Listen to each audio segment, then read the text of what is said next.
In our last video, I started talking about why we need complex numbers. We knew that every quadratic, whenever there's an x squared, we knew that there's always going to be two answers. But we found that when we drew parabolas, sometimes we couldn't see any answers, and sometimes we had to square root a negative.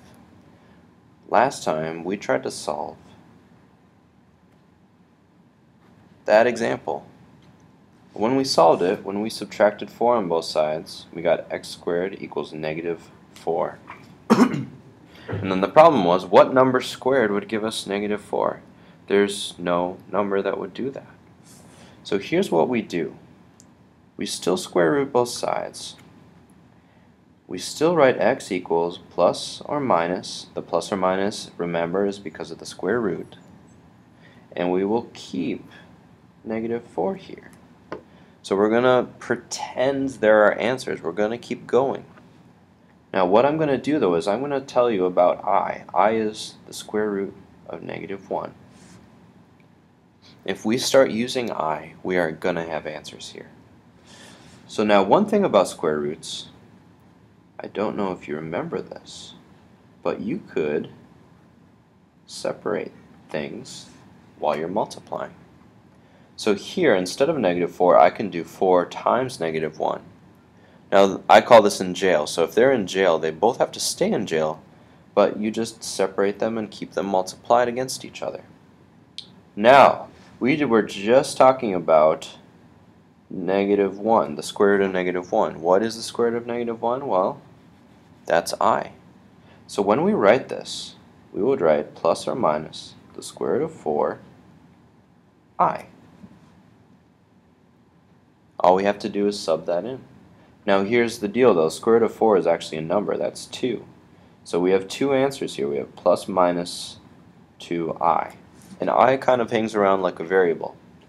So it's like x, it's just going to stick around. So really what this means, we have 2i as one of our answers.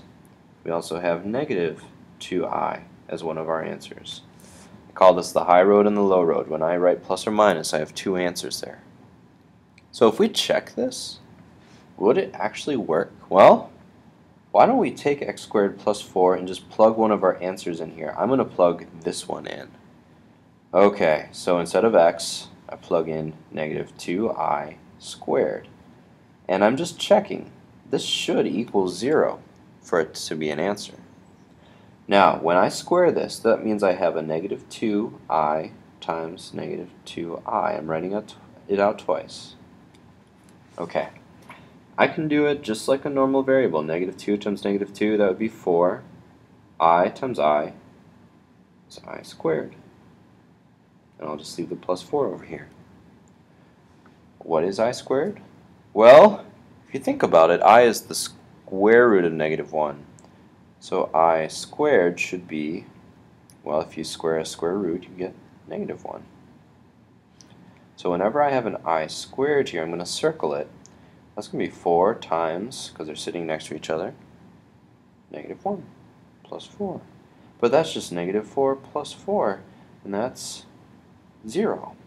So it checks. Okay guys, now in my class you're not going to have to check it here. That was just so you know that I'm not pulling a fast one on you.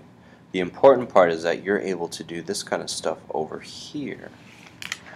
So if you understand that, you're going to be good. Now we're going to do some practice here. We're going to do one more example. Let me slide this up. 3x squared plus 27 equals 0. We're just going to undo it. No quadratic formula here. So what I'm going to do is subtract 27 on both sides. Minus 27, minus 27, that's a golden rule. It'd be 3x squared equals negative 27. I can divide by 3 on both sides. This cancel. So I'd have x squared equals negative 9. Okay, here's the problem we ran into. If I square root now, I'm square rooting a negative number. So this will be x equals the square root of negative 9, plus or minus Now what we did last time, the square root of negative 9 is the same as the square root of 9 and the square root of 1 multiplied together.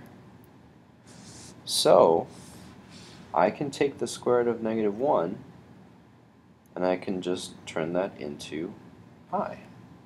And what is the square root of 9? Well, that's just 3. So when I go back here, I could write plus or minus. Instead of writing this, I just write 3i. I have two answers. I have positive 3i and I have negative 3i. If I put this back in here, it would work in the equation. So there are my two answers. So before you move on to other videos, you have to do these. Under your notes, I should see you guys trying this. X squared plus 169 equals 0. 7x squared plus 98 equals 0. You are going to get complex answers, so try it out.